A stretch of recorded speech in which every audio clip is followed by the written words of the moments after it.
I want to ask a question here. Are convertible bonds right for you? So in this case, we need to understand the core features and the key characteristics of convertible bonds. Convertible bonds are a type of bonds that can be converted into a predetermined number of the shares or the equities of the issuing company. That's under specific conditions.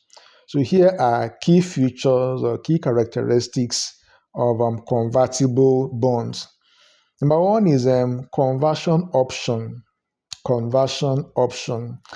The most defining feature is the option for the bondholder to convert the bond into a specific number of the company shares at a set conversion price.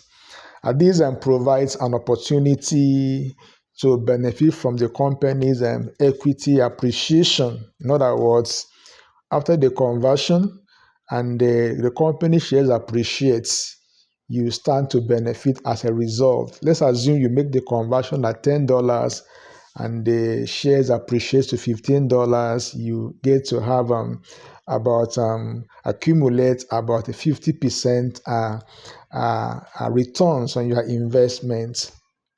Number two is conversion price. A conversion price. This is the price at which the bondholder can convert the bond into stock.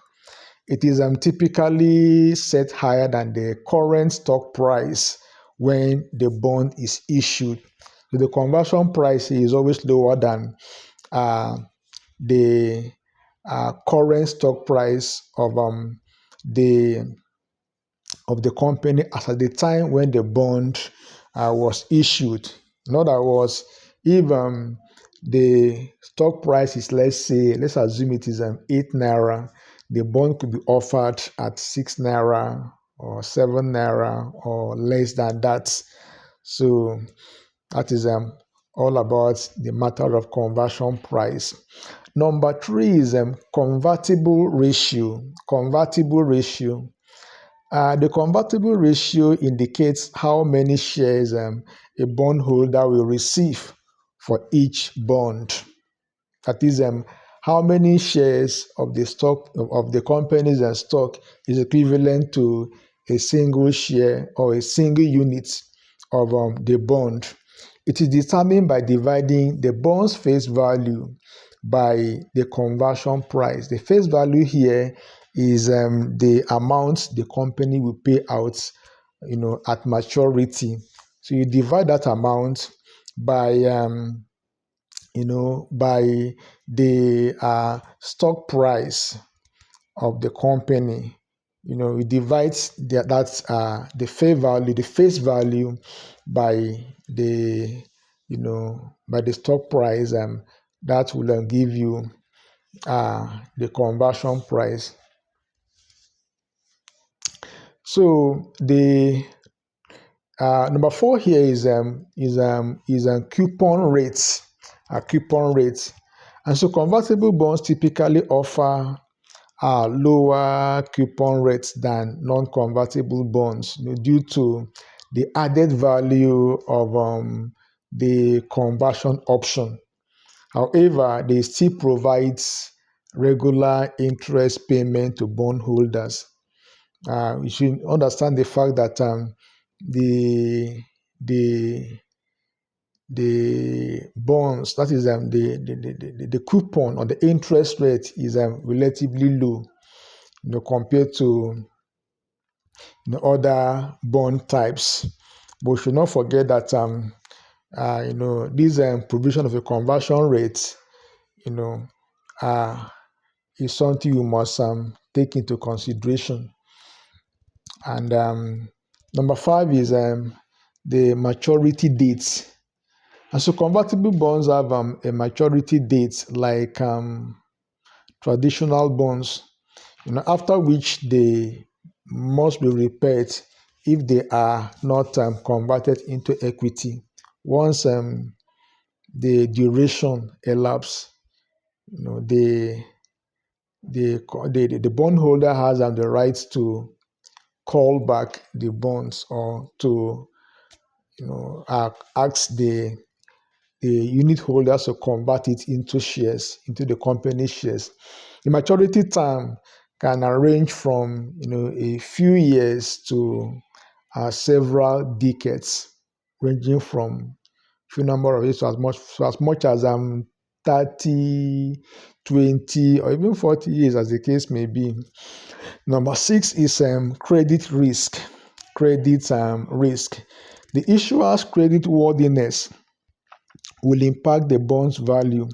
If the company performs poorly, the bondholder may face the risk of the company defaulting on its obligations, although the conversion option provides some upside potential if the company prices rises.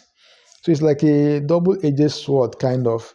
If you feel the conversion option can favor you, then you go ahead and convert. And if it doesn't, then there's a likelihood that your investment returns could be less than what you expected in a case where the company fundamentals is on a decline. Please subscribe to this channel and like this video if you've not done that. Number seven is call provision.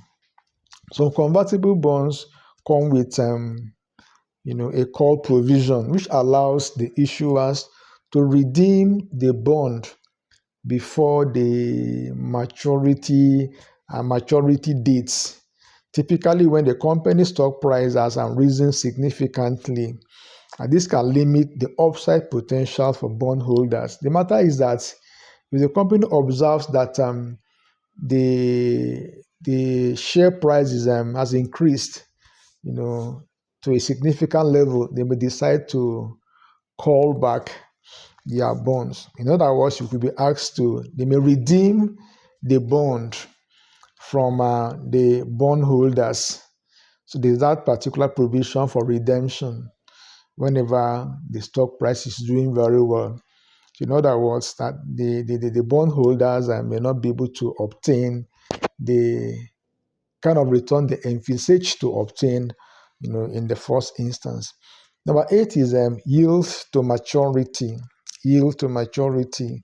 Like other bonds, convertible bonds have a yield to maturity, which represents the bond's total return if held until maturity, assuming there's no provision for conversion.